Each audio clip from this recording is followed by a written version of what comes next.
Good afternoon, everybody. Today we have an opportunity to speak with the former CENTCOM Commander, General Frank McKenzie.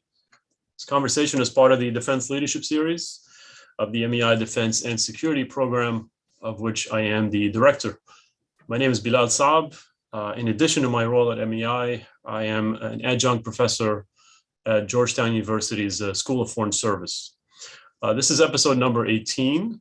We started the series, in fact, with Frank himself in June of 2020. He inaugurated the series when he was the commander of CENTCOM. And here we are, 2 years later. We have the privilege of hosting Frank again, but this time as a member of the team in the Defense and Security Program, serving as a distinguished senior fellow, non-resident.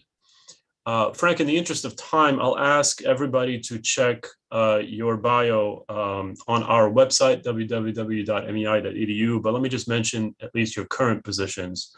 You're not only with MEI's Defense and Security Program, as I mentioned, but you're also the executive director of the new Global and National Security Institute at the University of South Florida, which is where you are right now, where you also lead the Cyber Florida Institute. One quick admin note before we begin. This is an on-the-record conversation, broadcast live on YouTube, and I think also on C-SPAN. It will be for 60 minutes as usual, and I'll take a couple of questions from the audience in the last 10 minutes or so. So please make sure to send them to me on this platform. Frank, welcome to the team. We're honored to have you. Well, it's great to be back with you again today. Great to be with MEI. I'm very excited about the opportunity. It's a pleasure, sir. So why don't we start with this kind of a strategic perspective. You've led CENTCOM in what I believe, and I could be wrong, was a period of transition, not just for CENTCOM, but in U.S. Middle East policy. And this process continues to this very day with your successor, General Kurilla. Do you share that assessment? Do you think CENTCOM is in a period of transition? I do believe, Bilal, that we're in a period of transition and driven by a couple of things. First of all, the needed requirement to shift to address China, the resurgence of China, and the emerging threat that Russia is posing, which was not completely anticipated, but nonetheless requires that we balance on a global scale. So that's a factor that we've got to take a look at. I think the other key thing, though, that is often overlooked is the entry of Israel into the area of responsibility and what that's going to mean going forward. And I think a renewed attempt by our friends in the region to come to some form of a collective security agreement focused on Iran. I don't mean it's going to be an all-dimension collective security agreement, but I do believe they see the imminence and the immediacy of the threat from Iran, and nothing focuses the mind like a threat of that nature. Fair enough. Okay. Some highs, some lows during your time with the CENTCOM, Frank, which is nothing unusual, just like any other command that we've seen before. What do you consider to be the most memorable moments of your time with the command? What are the biggest challenges that you faced, and what could be some of your regrets? So why don't we just start with the most memorable moments, then biggest challenges, then regrets? Sure. I think, Bilal, in spring, summer 2019, I think by aggressive action, we were able to deter Iran from undertaking offensive action that could have led us to war. I'm very proud of that. I think we did a variety of things to demonstrate to them that it was not in their best interests to actually strike us as they were planning to do in the spring and summer of 2019. I'm very proud of that. And I'm very proud of the men and women of Central Command and the entire United States government that came together to sort of convince them that it wasn't in their interest to do that. And really, we were able, with some exceptions, to deter Iran from undertaking provocative actions for the next 2.5 years. I don't mean that small things didn't happen. I don't mean that attacks didn't occur, but prevent them largely from state-on-state attacks against us and our partners in the region. And I think that was a significant achievement. There were exceptions to that, and I'll note that. But I think that was a very important thing. Well, you mentioned 2019. I guess in the fall of 2019 was when the Iranians attacked Saudi oil infrastructure, correct? That is correct. In September of 2019, with a series of very, very effectively conducted attack against Saudi Aramco. And I think that's actually, if we're going to proceed on this track, another turning point in the theater. For one thing, demonstrated that Iran was willing to attack its neighbors on a state-on-state basis, although with a tissue of deniability. They always seek deniability, and they, as you know, they never really fully confessed to this particular attack. We've been able to resolve that it was them through archival, looking at radar archives and other things. But I think that was a significant moment, because I go back to one of the points I made at the beginning. It sort of let people in the region know that what has happened over the last 10 years or so is the tremendous increase in Iranian land attack cruise missile, unmanned aerial system. By that, I mean UAVs or drones. And of course, the growth of their ballistic missiles. That was all on display in that September 2019 attack in a way that, in a provocative, reckless way that even by Iranian standards was a little surprising. What were the biggest challenges you faced, Frank, during your time? I mean, is it Washington? Is it just perhaps cooperation that you wanted to see a little bit more of the partners? Is it Iranian aggression? Is it all the above? Well, I think you worry about the Iranians, because I think they're not particularly responsible decision makers. So you always worry about them, and they probably are the people that I spent most of the time thinking about while I was there. In the Central Command region, particularly now, you're always in a dialogue with the Secretary of Defense over resources for the theater. As a former director of the Joint Staff and the J5 Director of Strategy, Plans, and Policy on the Joint Staff, I'm well aware of the global requirements and the global presence that the United States has to maintain. There's no such thing as a single regional conflict anymore. So you can't look at CENTCOM in isolation. You have to look at it as opportunity cost for somewhere else, just as when you look at other places, it's opportunity cost for Central Command. So that dialogue was often tense. It was always something that took up a great deal of staff time, but I think it actually produced some pretty good results over the course of the period of time that I was engaged in it. Fair enough. I should have asked you that right from the beginning, Frank. Do you want to say a couple more words about your current positions with the University of South Florida? What are you exactly doing? Sure. So here at the University of South Florida, we're standing up a think tank, if you will, that's designed to focus on the boundary condition between practical policy and engineering technology developments. And it's sort of new space for us. And I think USF, University of South Florida, brings the resources that will allow us to do some good things here. So we're really just getting off the ground now. It's not going to happen overnight. It's going to take us a little while to do that. But frankly, I'm very excited about it. It gives me an opportunity to continue to contribute to the national defense of the United States, sure, and to work with many of our partners and allies abroad. And so I enjoy doing that. As I think you know, Bilal, I believe strongly in international commitments. I'm an internationalist. And so it gives me an opportunity to actually work in that space, and I'm very happy to do that. Copy. Okay. Thank you for that. General Kurilla's new approach to working with these very partners that you mentioned is described as partnering over posture. I think it's pretty smart and clever. What do you think of this new approach? Or it's not really a new approach, but I like how he describes it. I think it's a great way to describe it, and I think he's onto something. I think a lot of the things we're doing are the same things in the theater, but I think it's a way to package it back as you argue with inside the Department of Defense and in the interagency about, how you should approach Central Command. Yeah. Our partners in the region, what they want assurance. They want to know that the United States is going to be there for them. And within limits, we can provide that.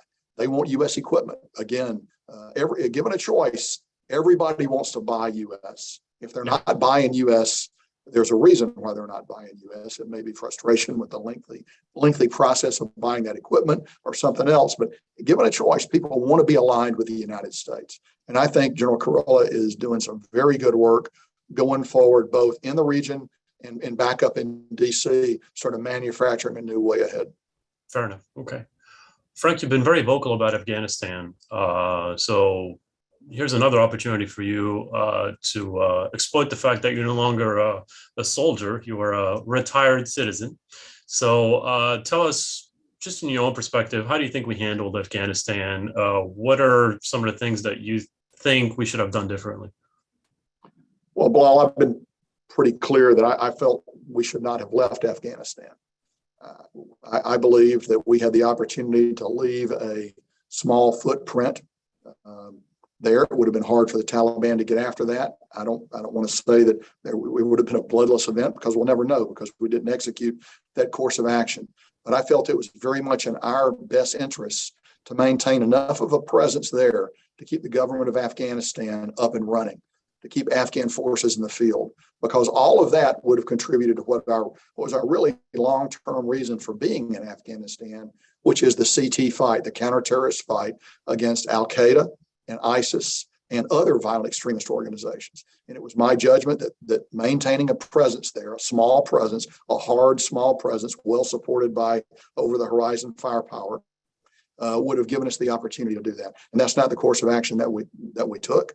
And I believe that's what led ultimately to the rapid collapse of the government of Afghanistan and all the events of last August. I'm confident you know what the counter argument is, right, Frank? Which is, with a much larger footprint, we were not able to do what you were calling for, which is uphold the government. Do you think we were able to do that with a much smaller footprint? I mean, I buy the argument on counterterrorism, that's for sure. That's something that, my colleague Mick Mulroy and I have written about. But as far as, making sure that there's some semblance of political stability with a smaller footprint of ours, that might be less realistic. But I'm happy to be wrong on this. Well, sure, of course, that's a counterfactual we'll never know, because that's not the course of action that we took. My subordinate commanders, myself, and our intelligence at my level believed that the government of Afghanistan would have been able to hang on with about a 2,500 footprint, 2,500 U.S. footprint left. And of course, remember, there would have been at least that many NATO partners there as well, probably more NATO partners actually than U.S. forces on the ground in Afghanistan during that period of time. I think it would have given the advising and the assistance that the Afghans would have needed to stay in the field. Well, it would have been a calculated risk. Yeah. My judgment is that was a risk worth taking, right? But it was not ultimately a military decision, and I completely respect that decision. And we executed the decision that was made faithfully and as best we could. What's your confidence level in the over-the-horizon strikes? So I said I've said publicly that very difficult, not impossible. That's about where I am now. I think one strike in a year sort of fits the definition of difficult, not impossible. Right. Our ability to see into Afghanistan is vastly reduced from what it was before. Hard to see into Afghanistan right now. Very difficult to do that. But we took a strike on Zawahiri, and that was a very effective strike. Actually, for me at least, the most concerning thing about that whole episode was the fact that he was living in Kabul, which sort of tells you, I think, the value of the Taliban's promises and the direction they're going to go, with what they had said they would do to prevent Al-Qaeda and ISIS from being able to reassert themselves in Afghanistan. I don't know how to describe this, Frank, but do you think it was foolish or unwise to make any deals with the Taliban, given their history, given their behavior, or was that the only option that was on the table? Well, I think, all wars need some form of a political end. So I did not particularly, I didn't oppose the Doha Agreement at all. I had the opportunity to give advice on it, and I thought it was a reasonable way to go forward, so long as conditionality was imposed on both sides of the equation. And what we failed to do was hold the Taliban to the conditions that they said that were theirs to undertake. Sure. As a result, we did a lot of things. We drew down, we established a deadline for leaving, all of those things. Taliban did not do the things they were supposed to do. The only thing the Taliban did was they made a very wise strategic decision not to attack us during that period of time. As you know, they doubled down. They hit the Afghans very hard. They didn't do some of the other things they were supposed to do. So I think I think the Doha Agreement in and of itself, had it been aggressively implemented, forcefully implemented to the full letter of its conditions, might have been a useful tool for moving forward, but it wasn't. Yeah. Can we move to Syria, another problem set? For those who may be less familiar in the audience with our activities, our policies in that part of the world, would you mind just describing what we are currently doing in Syria, and then in the second part of the question, what should we be doing in Syria? Sure. So our primary purpose for being in Syria today, the stated policy is to continue the fight against ISIS and to assist and support our SDF partners, our Kurdish partners, as they actually do the fighting. Because we're not doing the fighting in Syria. We're providing advice, assisting, we're enabling the Kurds who are actually out there doing the fighting. So that is actually the reason that we are there. We're generally in the east of the Euphrates River, in what we call a security area there. And there are some other things that we're doing there that what I would call lesser included. For example, our Kurdish partners on top of a number of refugee camps. With the poster child for that is the Al-Hol camp. Probably 60,000 women and children largely in that camp right now under conditions of extreme duress. They're not starving. They're not doing particularly well, but they are being radicalized. So that's a boiling cauldron that we're sitting on. We're also, our SDF partners, more precisely, are sitting on a variety of prisons in eastern Syria, including some that hold up to 10,000 hardened fighters, including some that are extremely dangerous. If we were to pull out, I'm sure our SDF partners would come off those prisons. They would pull back their forces, and they would also pull off the refugee camps. So what you'd have then, pardon me, would be an explosion of these people into that space. Right. So that's just a factor that we need to think about as we go forward. Now, writ large in Syria, well, it's just my opinion that Assad has won the civil war. He's, we may not like it, but he's the last man standing, whatever that means, in the wretched conditions that persist in the west of Syria. And, at some point, I think he's going to want to reclaim the rest go east of the Euphrates River. He doesn't have the power to do that right now. But I think ultimately, the United States is going to have to make some decisions at the policy level, not the military level, but at the policy level about, what is our interest in Syria? How long do we want to stay in there? We've got more or less 1,000 people that are up and down the Euphrates River Valley right now supporting our SDF partners. How long do we want to maintain that? How are we going to commit ourselves to our Kurdish partners? As you know, Turkey has grave concerns about this as well. And Turkey does have legitimate national security concerns about the PKK, which is a designated terrorist group that has carried out significant attacks inside Turkey. So all of these things we need to balance. What I tell people is I think our military posture right now has sort of overrun our policy positions. And we need to do, I would recommend that we consider a policy review to look at what it is that we want to accomplish in Syria. What is the way going forward? Well, I know, and that General Kurilla has one of his key priorities is this camp, right? I mean, as you described it yourself, this really is a ticking time bomb. I mean, you must be very worried about a possible resurgence of ISIS, right, because of that camp, correct? Absolutely. So it was one of my top priorities when I was in command as well. I would tell you that it worries me in two dimensions. Yeah. First dimension is the immediate threat to defenseless people in that camp, either a cholera epidemic, an attack of some kind. They're very vulnerable to that. The second one, and really the more strategic problem, is the radicalization of young children that's going on in that camp. That if we cannot solve the problem of radicalized children, how to reorient them, bring them back into productive society, we're giving ourselves a gift. 5 years from now, that's going to be a very painful, bloody experience when it happens. So I think his attention on that is absolutely right. It was right at the top of my list of priorities as well. As you know, it is not particularly a military problem. No. It is one that needs to be solved through really not only the U.S. interagency, but really international efforts. And, Syria has not done much to help by narrowing the ability of the United Nations to enter and exercise effective oversight of that camp.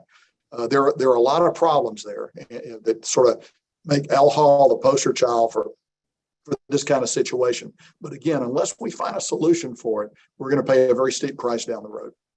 Do you think there's sufficient conveying of that message to policymakers in DC? I mean, do they understand the gravity of the problem here, or they do, but it's just that we're paying attention to other issues? I never felt that I was not listened to when I advanced this argument, both inside the department and when I had the opportunity to our USAID partners and to the Department of State. I think they very much know it. I think the difficulty is mobilizing the international community, and I think the state's working very hard on that. But you're right, we've got a long way to go, and we don't seem to be moving particularly quickly. Who's the most critical player? Is it Turkey? Um, that's a good question. I would say really the most critical players here. Turkey's an important player. I would say the other Arab nations in the region that are going to have to be players if you want to actually invest in there and come up with the resources to do a de-radicalization program. So I would say the Arab partners in the region are probably the most important ones. Fair enough. Okay. Yourself, Frank, your predecessors, even your successor described Iran as the biggest threat to stability in the region. How did you maintain that balance of, as you mentioned before, deterring the Iranians, but at the same time avoiding war with Iran? Because once you start that, you never know when it ends or how it ends. So this must be a very tricky balance. It is, particularly when you realize that inside Iran, the chain of command is fragmented. It's diffuse. The IRGC often does what it wants to do. Outside of the normal military chain of command, it's very difficult to see the way that national decisions are made in Iran with a theocracy on top of it. But we know a couple of things about Iran. We know that they have their highest goal is preservation of the regime, the theocratic tissue that lies on top of it. And they will go to any length to preserve that regime. So we know that. We also know that they have a strategic goal of ejecting us from the theater. And they have pursued that goal. I watched them pursue it over my 3 years in command. I think for a significant part of that period of time, they felt they had a political track to do that in Iraq. And that track has not run out for them. They've not been able to achieve it politically. So as a result, they also believe they can raise the level of pain for us through small pinprick attacks to a level where we'll pull out. And that's a very, very, very dangerous position for Iran to have because they really don't know what the U.S. red line would be there. And that's, not a military decision, but a policy decision. So I think they believe that, they still pursue that. It's what I call a condition of contested deterrence, where you can deter the large attack, but you cannot and you're unable to deter the small proxy attack that might go on somewhere in Syria, might go on somewhere in Iraq, or even somewhere else in the theater. And the Iranians believe that they can effectively decouple those from main negotiations with us over the JICPOA or other issues as well. And I think I just don't agree with that position, but I believe that is the Iranian mentality moving forward. During those 3 years, Frank, was there any mill-to-mill communication with the adversary? Any channels? No, we never had mill-to-mill communication with the adversary. CENTCOM commanders before me and I have argued. We proposed that, but we've never been able to accomplish that. You proposed that to our own decision makers or directly to counterparts? No. Anything like that would be the result of a conscious decision by the U.S. government to do that. Right. But I think many people at the formal level of communication, I think we remain concerned about Iranian irresponsibility and whether or not they'd actually used it as a useful tool. And I understand that position inside our own government. And I just think it's where we are right now. Yeah. You mentioned something that's fascinating, Frank, and I want to go back to it if you don't mind. You said that in the summer of 2019, we were able to successfully deter the Iranians from attacking us. Could you say a little bit more about that? I'm pretty sure is this the first time you mentioned this? Sure. So I probably mentioned a couple of other times. I would tell you this. We know in the spring and summer of 2019, actually a number of small, low-level attacks occurred, ranging from attacks on oil tankers, outside the Strait of Hormuz to floating mines in other places to in the high summer of 2019, the shoot down of the RQ-4.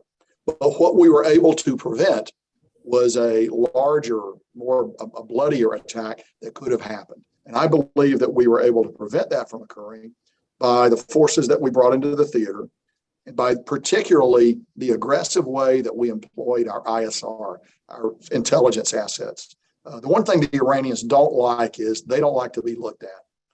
If they know that they're under surveillance from an airborne platform of some kind, then it tends to moderate their behavior wonderfully. And right. And so we were able to do a variety of things to let them know we were looking at them. Sometimes we were overt on that, very visible, very obvious. And I think that bothered them. And I do believe it materially impacted their decision making during that period of time. This is fascinating, Frank, because, for academics and scholars who study deterrence, it's virtually impossible to prove that deterrence has succeeded, because when something doesn't happen, it doesn't happen, right? But the way you're describing deterrence is in the eye of the beholder, right?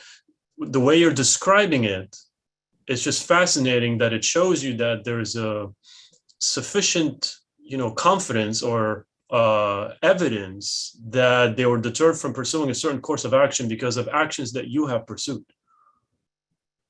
Well, I think you're right. And I think actually what started that train of events, the Iranian actions in the spring of 2019, largely was their perception that we were drawing down heavily in the theater. So I think there's just a lesson there about you want to be careful the signals that you send with military forces. Now, right. You can be artful as you do that. You don't need to keep large amounts of combat power in CENTCOM all the time.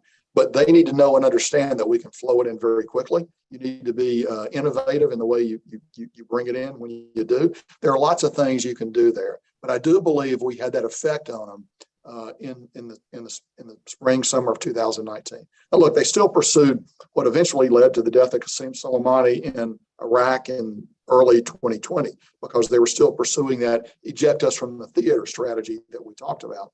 But I would argue that the death of Soleimani actually, Bilal, further contributed to deterring Iran. Right. For the adversary, as he calculates your ability to deter him, he looks at your capability and he looks at your will. The Iranians actually have never doubted our capabilities, despite all the nonsense that they blather on and on about. What they have always doubted is our will and our willingness to do that. So I would tell you that whatever your opinion on the death of Qasem Soleimani, it was a new factor for them to consider. And I believe it had significant impact on Iranian decision making. I don't know. I'm of the opinion that they were actually shocked that we did something like that. I wasn't expecting it.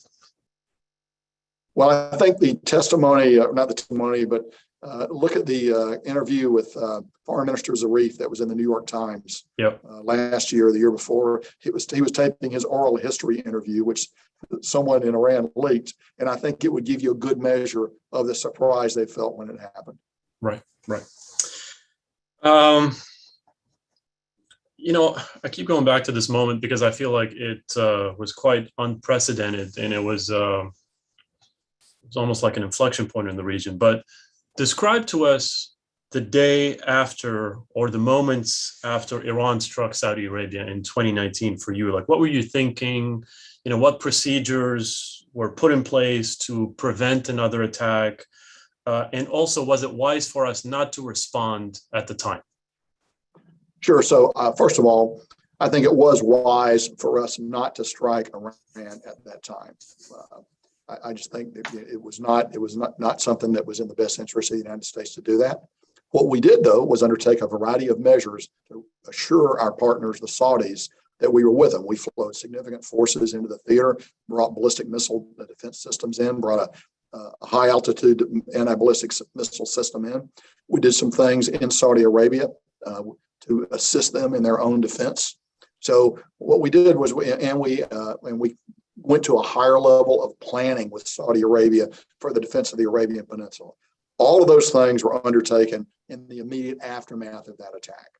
And I think that was a reasonable balance, a reasonable response to that, because the alternative would have been to strike Iran, and we could have very well been in a theater war. And those are hard decisions. And again, I've said a couple of times, not ultimately a military decision to make, but a policy decision for the United States. And so I think what we did, we tried very hard to, as I said before, to assure our Saudi partners we understood the gravity of the attack. And I think that attack actually is a critical moment in the modern history of the theater, the Middle East. And here's why. What proceeded from that was renewed interest among the Gulf nations in being able to defend themselves against those kinds of attacks. Look, everyone knows that if you fight a war with Iran, it's not going to be a ground maneuver war. There may be a little war at sea. It's not going to be a manned aircraft war. They don't have many manned aircraft, and the ones they have are poorly flown and indifferently maintained. But what they do have is a remarkably capable ballistic missile force, land attack cruise missile force, and the UAVs, the drones, because they have starved their people for the last 10 years to really dramatically increase the capability of these forces. So that's now a naked fact that you might have been able to sort of look away from until September 2019. But the countries in the region were no longer able to look away from that, or at the irresponsible nature of Iranian decision making that would effectively launch a state-on-state attack, avoiding the United States very carefully, but going after Saudi Arabia. So I think the effect of that was to bring to the fore the possibility of an integrated air and missile defense network across the region. That's been a dream of CENTCOM. When I was a young one-star working for then General Jim Mattis in CENTCOM in 2010, we tried to move forward on this. Everyone was interested, but no one would take the concrete steps necessary to actualize it. September 2019, and frankly, the narrative that the U.S. is leaving the theater, which I don't believe was terribly well handled by us. I think we could have done a little more. We could have been far more adroit in our messaging than we were. But that all tended to bring nations in the region together. The last sort of key in that puzzle was the entry of Israel into the Central Command AOR, and that actually, while we have always done a lot of business with Israel. Operational business with Israel, and the nations in the region have always had relationships with Israel. The fact that they were now formally in the region really, at least to my mind, operationalized what happened in the Abraham Accords. And it allowed a lot of exchange of information because, here's the thing about integrated air and missile defense. The beauty of it is you don't have to give up sovereignty to participate in it. No one's stationing tanks on your country. You're not stationing ships in someone else's ports. Instead, what you're really doing is you're sharing information. That's the goal. You want to share information. You want to build a common operational picture, a COP, as we would call it in our language, so that you can all sort of see the same things. Then you want to work procedures, interactive procedures, how you would handle, an attack from Iran. So all of that, which is still continuing under General Kurilla's leadership, all of that really got its I believe was ignited by the September 2019 attack on Saudi Arabia. Everything that followed from that. And look, there's a narrative that we haven't done enough to help them. I understand that. There are all kinds of narratives out there, but a very good and positive thing is this development of these initiatives going forward that I think ultimately give the region new capabilities to defend themselves.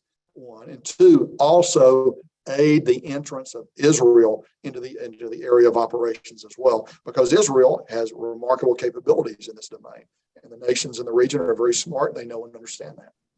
It used to be that IEDs were the biggest danger to our troops in the region, especially after the Iraq War.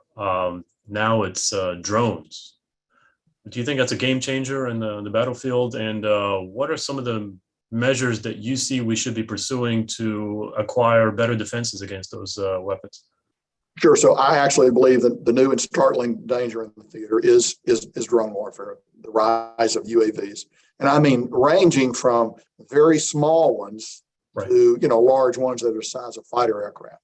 Actually, the larger ones are easier because that's an air defense problem, a conventional air defense problem. You can see them, you can track them, you can shoot them down. It's the smaller ones and the mid-sized ones that actually give you this problem. So I think, effectively, I've said this before, the concept of air superiority that we have enjoyed forever, really since the Second World War, is no longer applies in the Central Command AOR, in that you can things can appear in the sky that you may or may not be able to knock down over your own bases and installations. And that's a problem. Now, part of this is just the nature of the relationship between offensive and defensive forms of warfare. We have done a variety of things to operate against these drones. And they range from, if you have an opportunity to choke off the supply chain, you do that. If you have the opportunity to gain awareness of launch, you do that. If you have the opportunity to sense them at a distance, you can do that. And then you can vector airplanes in to try to go after that strike. As you get closer, there are things you can do in the terminal area. But by that, I mean the target area that would make it hard for the UAV to find its target, either kinetic, non-kinetic. There's a whole variety of activities that are underway. And I would say over the last 2 years, our defensive capabilities have blossomed considerably, particularly in the region. We've had great support from the Department of Defense in this. And so I think those capabilities are growing. I still am not happy with where we are, but I think we're getting better. And again, what really concerns you are the small ones that are very hard to see, that can be launched with minimal training, and that still can carry a pretty hefty, lethal punch if they penetrate your defenses. But I think we are right to be worried about these platforms, and it's a new stage of warfare, and we're going to need to adapt very quickly to it, because we're going to make some adjustments. They're going to make some adjustments, and we just need to stay on the right side of that. Okay, let's talk about Iraq a little bit, Frank.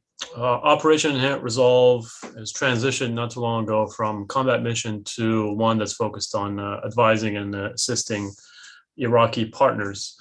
How doable is that mission, do you think, in the presence of such high political turbulence in Baghdad and, of course, Iranian interference?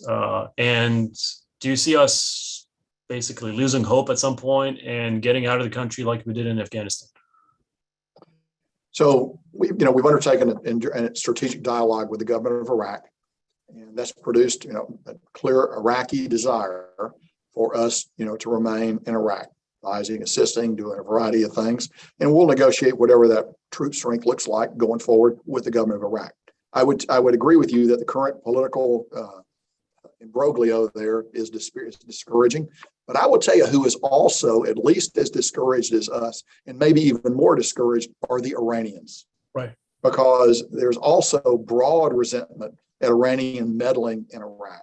So I wish they had formed a government. It's gone on quite a while. There's a lot of history in this as Iraq. I don't need to remind you of that going forward. But I tell you who also can't be happy with developments is Iran. Right. And I think our policy will be to stay engaged with the Iraqis as they try to seat a government, to be a good partner to them. And I think they see the value that we bring. And of course, it's not just us. NATO is in Iraq, and NATO training mission Iraq is NMI, NATO mission Iraq is going to have a significant share of responsibility going forward. So look, I think we're going to stay, but I do believe this. Whatever we do or don't do in Iraq, we'll do it in consultation with the government of Iraq. And I was very comfortable with that when I left. I know that political developments have injected a real sense of uncertainty into it going forward. We've all been there before, but it's not all negative for us. I think it also has an effect that operates against Iran's malign efforts as well. Well, certainly it's not all negative. So maybe one of the positives is the investment that we've made in the counterterrorism services. Could you talk a little bit about that? I mean, you've worked with them, you've seen them become more professional unit than others in the Iraqi army. Just a little bit about that cooperation with them and that military assistance. That's a unique capability that they have that we've worked very hard to support. And they are very effective. They were particularly effective during the long fight against ISIS. And they carry out operations daily now against ISIS. And that's an investment in training, but it also takes an investment in time. You can't create those forces overnight. But I'm very proud of what CTS is able to do. And I think it's going to be a very important part of the Iraqi military structure going forward. Okay. I'm sure you've had your fair share of uncomfortable meetings with Gulf Arab leaders, especially after September of 2019. But just in your own opinion, what is the best approach to repairing ties with these countries? Well, so I work at the mill-to-mill level. Right. So my relationships typically are with the chief of defense of that country, although I might see the minister of defense, I might see the head of state. But the relationship that is in my lane is that mill-to-mill, military-to-military relationship. So I worked very hard throughout my entire period at Central Command to ensure that we kept an open channel between I and all of my friends and partners across that region, regardless of the particular nuance of the U.S. political activities or what was going on between us. I felt it was important to do that. Now, sometimes I'm guided by my policy decisions, and I never apologize for that when I'm dealing with a friend or a neighbor in the region. I'm going to execute U.S. policy once it's given to me. But I think the best thing is to keep that mill-to-mill channel open. I think also on a slightly lower level, but still very important, is what we do to bring young officers, NCOs, future leaders back to the United States to give them some education in our system is absolutely invaluable. And so the one thing I've always recommended inside the Department of Defense is we should be very careful when we cut that off to punish someone, because the effect's not immediately apparent, because the people we're dealing with now went to school in the United States 20 years ago. But 20 years down the road, you cut it off, you're going to have a trough where there's nobody in leadership in perhaps a particular country that has ever been to school in the United States. They don't know, and so they're they don't understand our culture particularly. And people that tend to come to the United States tend to leave with a pretty positive impression of their school or whatever they're here to do. Copy. Okay. I'll ask you two more questions, Frank, and then I want to go to the audience because we've got a few here. How much did you think about or deal with China during your 3 years? Think about China quite a bit, not from a military sense, because their current military position in the region is negligible. Right. But clearly they have a long-term intent to increase their posture in the region. They view the Strait of Hormuz as a strategic choke point. Significant fraction of their hydrocarbons come through that choke point. There are vast mineral resources in the theater that they're interested in. So we looked at it. We worked with our State Department partners there, but I was and am very concerned about future Chinese encroachment in the region. What's your understanding of what happened in the port in the UAE with possible Chinese military construction? I mean, I never understood really what was going on. Yeah, well, there's not a whole lot I can say about that. We consider the Strait of Hormuz a critical choke point, as I've already noted. We would view with grave concern, a Chinese presence there, and I think we're working with our UAE partners to determine the best way forward. And I'll just leave that one right there. Copy. Well, I knew you're not going to say much. Okay. Last one before we go to the audience. And this is a big one. You can go in any direction you want, Frank. What's your assessment of how the war in Ukraine has affected U.S. policy in the Middle East? So I think, first of all, the nations in the region see Russian performance in that conflict, and it gives them pause. They see the underperformance of the Russian army, and I think that concerns them because I think many of them have bought or have in times in the past and may be considering now buying military equipment from Russia. And so I think that gives them a little opportunity to sit back and consider, is that actually the best possible military equipment that we could buy, and how meaningful are Russian promises? And I think the other thing is they see the act of invading Ukraine was very reckless and irresponsible. They see that as well. It causes them to weigh the value of Russia as a partner. And there's not a whole lot that Russia can bring to the region anyway, because they don't have the financial resources to do it. I mean, the issue is far more with China than with Russia. So I think it does have an effect in the theater.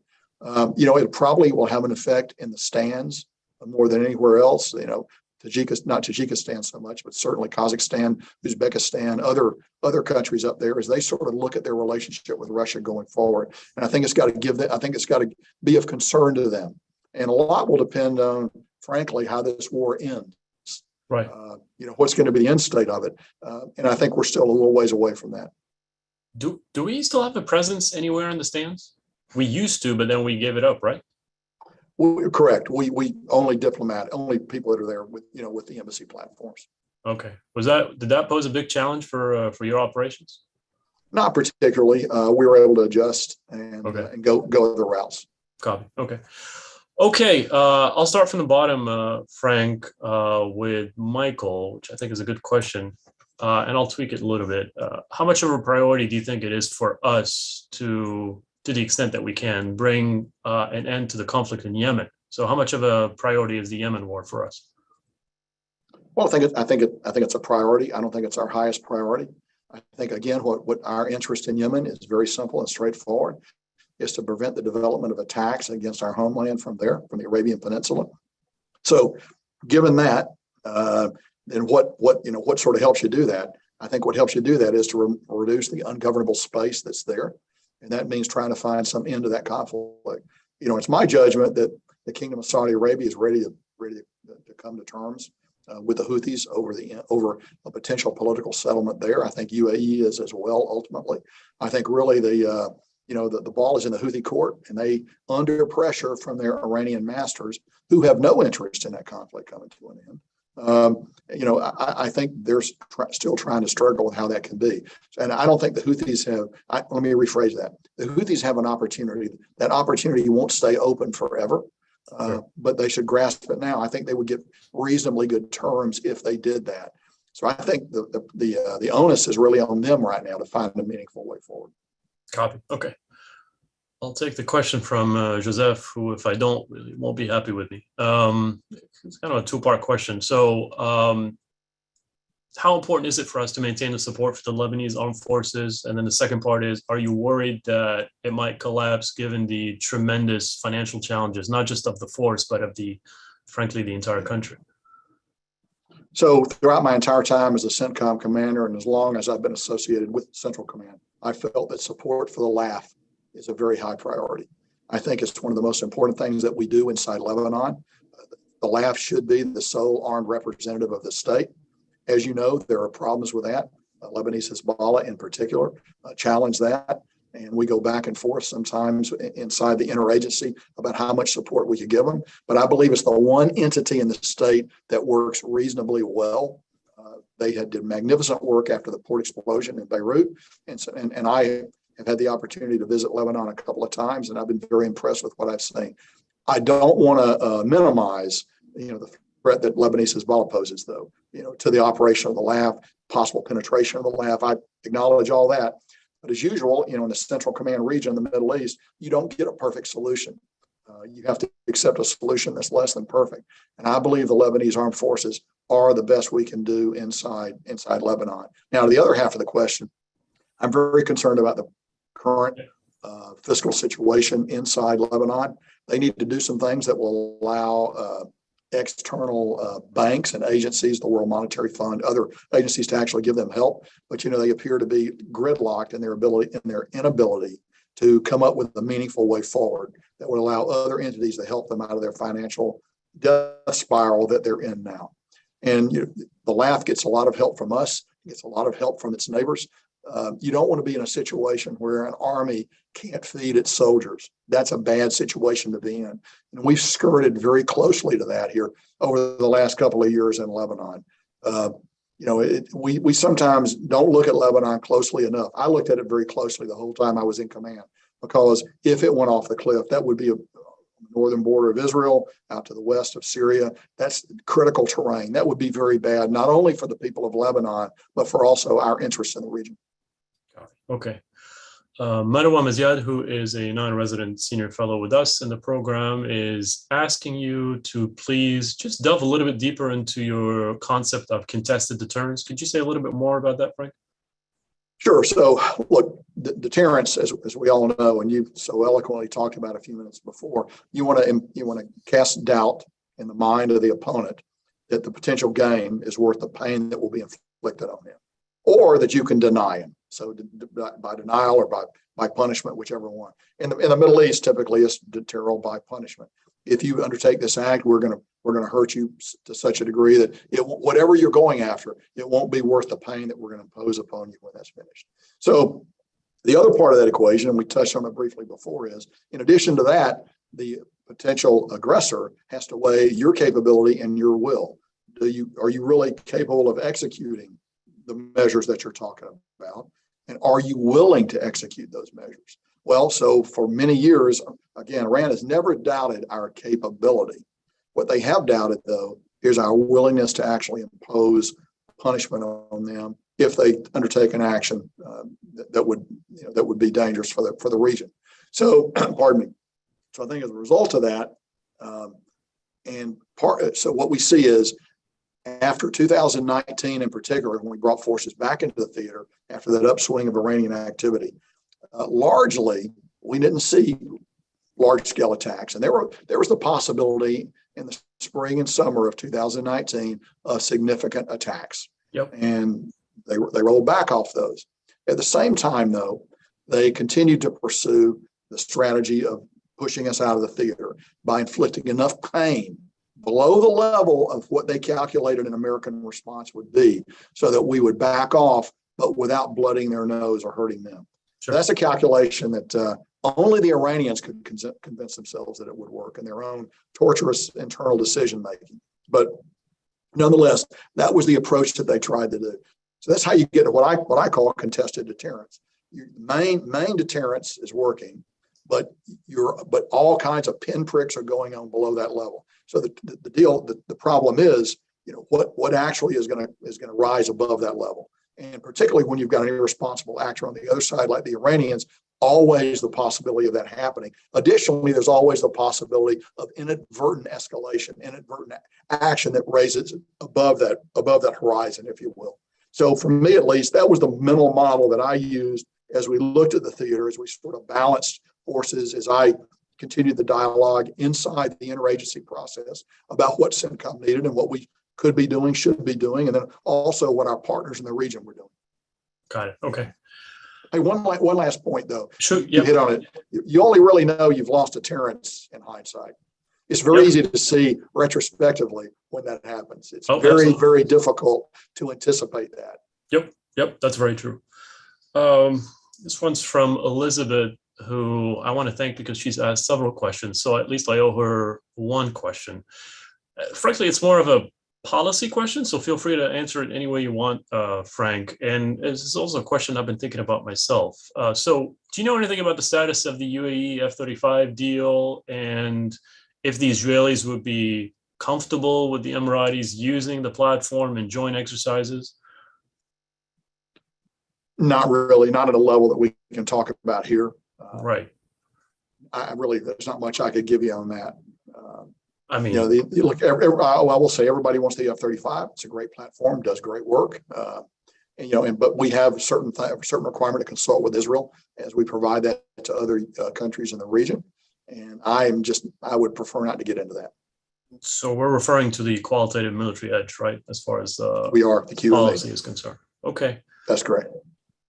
All right.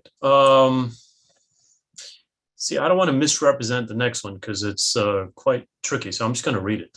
Has Israel missed the military opportunity to degrade the Iranian nuclear program, or is it still hoping that the U.S. will carry this out? If Israel does carry out what can only be a limited attack, will this lead to regional escalation and draw in the United States? So, okay, I mean, long story short, Frank, we've always known that the Israelis have a very different threat assessment with regard to Iran. I mean, they view it in existential terms, right? This is not the same as the Gulf Arabs, not the same for us. And so they are far more concerned about any kind of possibility of the Iranians acquiring the absolute weapon. So their propensity to, use force to address that problem is much higher. So if that were to happen and lead to war, where would that leave us? Okay, so I don't believe either Israel or Iran want a war right now. I believe that neither country is interested in that. There have been a lot of targets struck inside Iran, around the region, that affect their nuclear program. And yet we haven't gone to war. Iran has not responded in an effective way against Israel to actually lead us to an escalatory spiral. So I don't believe either one of those two nations wants a war right now. I agree with you that Israel views the Iranian nuclear issue as an existential issue because the Iranians have been very clear about declaring it. This is not something that's been manufactured by Israel. This is all based on Iranian statements. But the reality of the Iranian program, what I could say just broadly is, it takes several things to have a nuclear weapon that can threaten your neighbor. One thing is you got to have the fissile material. Look, the Iranians are very close. I don't know where they are right now, but they're probably very close. So that's one thing. But once you've got the fissile material, you've got to turn it into a deliverable weapon. Sure. To turn it from what we would call a test article, which might be as big as a semi-truck, to a weapon that you can actually move and deliver to someone else's country. That's hard to do. That's going to take time to do. And then you got to find a way to move that warhead there, probably by missile. So there are other components than just the nuclear thing that go into calculations of how close Iran is to being able to deliver a nuclear weapon. I would tell you from and this is really all I can say on it. The Iranian nuclear target's a difficult target. As you would expect, we've looked at that target. I know the Israelis have looked at that target very hard. It is a very difficult target to get after. And I don't know if they've missed a window or not. I would, however, tell you this. The problem now of going into Iran is much more difficult than it was 10 or 15 years ago, simply because air defenses have improved. The Iranians have more capabilities than they've had in the past. But, I would just say, while we're on that question, and I should have brought it out earlier, for me, the principal threat from Iran actually isn't the nuclear threat. I think a thread that's come out throughout our whole conversation today has been, it's those ballistic missiles, particularly the ballistic missile threat, thousands of weapons. They can gain overmatch against their neighbors. Right. And I think that is something that is very important to Iran. I think the idea of dangling the nuclear capability in front of us is also very enticing to Iran because it produces a reaction, may get sanctions relief or other things. But while that is still out there and they may or may not be doing something, what they are definitely doing is building missiles, building land attack cruise missiles, which are air-breathing missiles, and then also, or not air-breathing, but lower flying missiles, and then the unmanned aerial systems. Those programs are going forward quite aggressively. And for me at least, when I was the commander, on a day-to-day basis, they concerned me far more than the nuclear program. Oh, okay. Karen's question is fantastic, Frank. This is about climate change. What are your thoughts on how the command was and is thinking about the impacts of changing, arguably worsening climate on our activities in the region? And what do you think DoD is doing to support our partners and allies to reduce the risks and maintain stability? So climate change, was that a factor in your thinking, operations? Well, spend a day in any one of a number of countries in the region in August, and you'll know and understand climate change and the effect of just from 10 or 15 years ago, how much hotter it is. We're going to approach a place here in the next few years where areas in the region are going to be almost unlivable because of the temperature. And in the region, and particularly in the central region, it's not so much rising water that's a threat, although that is a factor, but really it's the temperature rise that you're seeing. So, whether you agree with or disagree with, the broader philosophical construct, from a purely military perspective, unless you do things to accommodate climate change and hopefully turn back some of that, it's going to become very difficult to operate in that region. So yes, we work with our neighbors on that. There are a variety of initiatives at the service level to reduce our carbon footprint, to do other things, and we'll see how those play out. But I would tell you, actually, very concerned about climate change and its impact in the region, because the temperatures are getting to a level now where it's hard sometimes the ships are hard to cool themselves in the water there because you need a temperature coolant differential to be effective. There are a lot of factors that are not immediately obvious, but that have profound operational effect that we observe. Frank, you've been a great sport. You've handled all these really difficult questions admirably. I'm going to ask one last one and then we can wrap up. So this is from Anne, who's not very happy with what she calls the debacle of our withdrawal from Afghanistan. You did address it, but is there anything you want to add to that? No, I will tell you, I think it was a mistake to go to zero. And I think we compounded that mistake by waiting too late to begin to bring our people out, our non-military people, the non-combatant evacuation operation. We could have done that sooner, recommended that it be done sooner, but if you did that, then you'd look at the pernicious effect it might have had on the Afghans who were fighting as we began to bring out large numbers of people. It's a very complex issue. I remain of the opinion that the basic decision to leave was the source of the problems that followed. I know there are people who disagree with that, but as someone who is part of that decision-making process, that's where I stand. Okay.